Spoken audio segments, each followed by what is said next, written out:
probably, because everybody was playing on my backhand, of course, and I couldn't do that much damage anyway, and I did way more mistakes than with the two-handed, so it was tricky.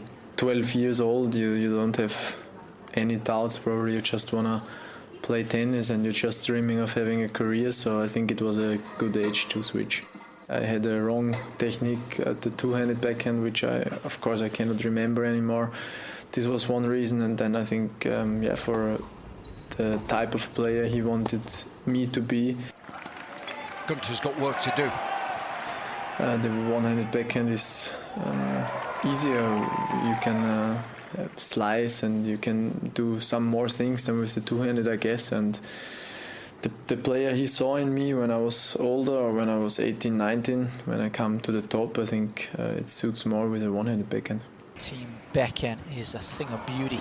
There were some moments when I didn't have good results when I was 14, 15, where sometimes I was wishing back my two-handed backhand, of course, but now, of course, I know that it was completely the right decision.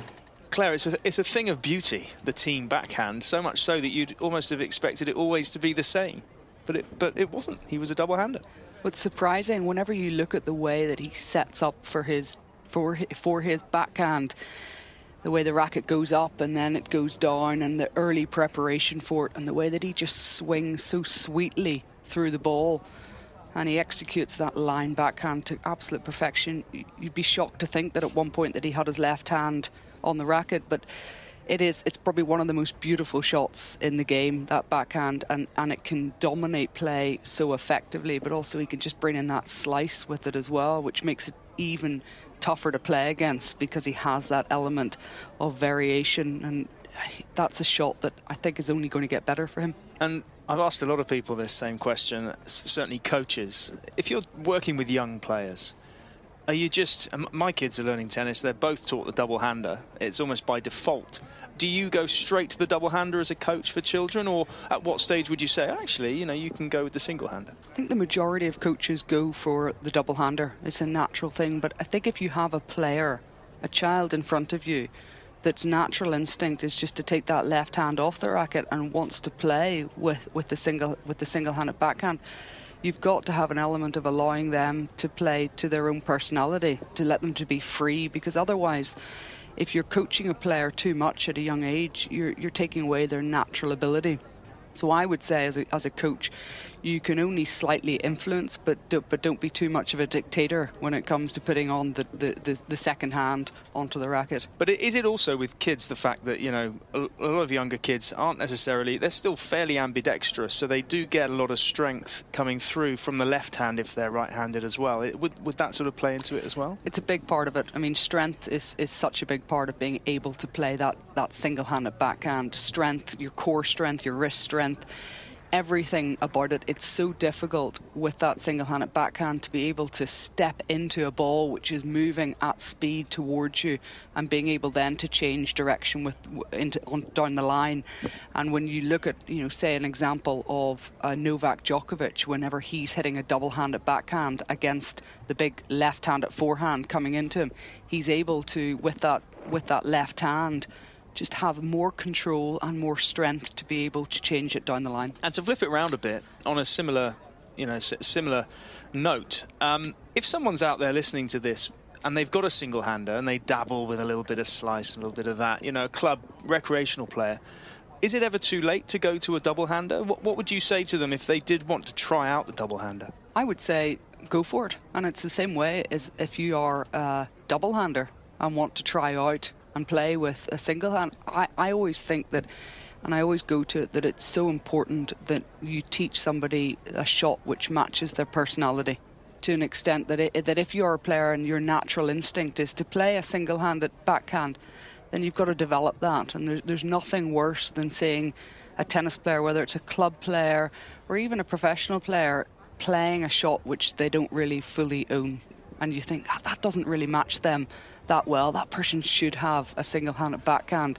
And you want to be able to create that as a coach. You want to be able to create and give a player just the freedom to be able to make that choice that best suits them. Okay, well, Philipp Kohlschreiber, another man with a single-handed backhand, of course, leads the German charge in Hamburg this week on home soil. But another German player, 11 years his junior at 23, has also been making headway this season. Let's hear from him. Hi, I'm Max Marterer and I'm from Nuremberg, Germany. My father was the one who was playing tennis in our family. He took me to our club in Fürth. They hosted a challenger also a couple of years ago. Yeah, that's how I started tennis. I think in Australia I did much better, being more calm in the deciding moments, and that was also what helped me for the next couple of months now. I'm staying a little more relaxed, and that's I think for me the key factor that helps me winning some matches here now.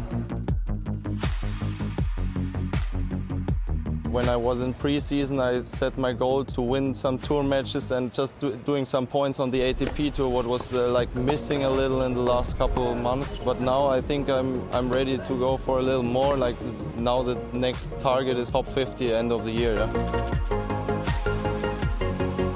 I'm a big football fan. I'm cheering for a smaller club in Germany who's playing Bundesliga, is TSG Hoffenheim. Roger was my idol. When I talked first to Roger, I was finishing the last match on a smaller court, and he was also playing on center court against Struff. Just finished also late. Yeah, he congratulated me for my win, and that was a nice moment for me.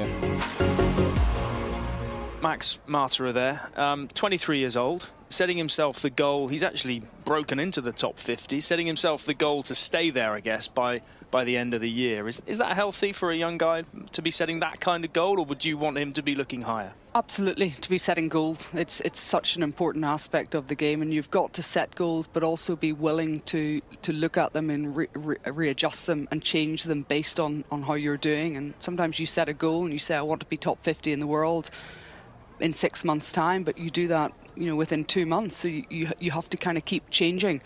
I think he's doing the right thing with that. Those are the thoughts of Claire Curran with us on the ATP Tennis Radio podcast. Remember, you can let us know your thoughts at ATP Tennis Radio on Twitter. Claire, Max mentioned Roger Federer as his idol. The same goes, I'm sure, for a lot of the guys around the same age as Marterer. And Rob Curling met up recently with the world number 2.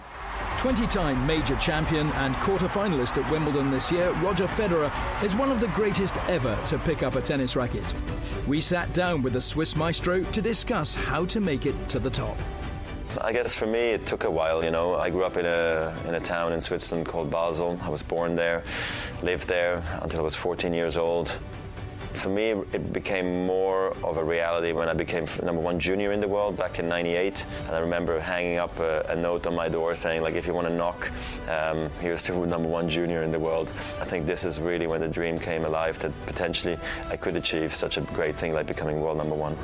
Backhand return from Nadal is long! Federer has won his 3rd title of the year at 35. This extraordinary career just gets better and better. He's beaten his great rival now for the 14th time in his career. Eventually Nadal came and he made life hard for me, and I had a hard time accepting that he's going to be my rival now for a while. It wasn't a problem per se, but it took me a while to understand that actually I can draw a lot of energy out of it, and actually it could really push me forward to actually improve my game one step further. And then the same thing happened with Djokovic, the same thing happened with Murray again, and so forth. So I think actually rivalries are super important in sports. I think it makes also the game more popular, because alone you just can't carry a game. I'm sorry, I don't care who you are, but I think you always need somebody who you're going to have a good rivalry with. And for me, thank God I had them. Federer serves the cross-court backhand return. Federer pulls out the drop shot. Exquisite touch from Federer. I mean, look, mental edge, I think, is so crucial for an athlete. If you know that things are not going to go well, the mental side is always going to be there. There's a lot of things I did well when I was younger, but the hard working part and really believing that I could do it day in, day out, week in, week out, that I didn't have. So that's something I really had to work really hard at. And over time, I was able to get that. And I see it's the difference maker. Drop shot Federer. Here comes Del Potro. It goes up, but it's not high enough for Roger Federer.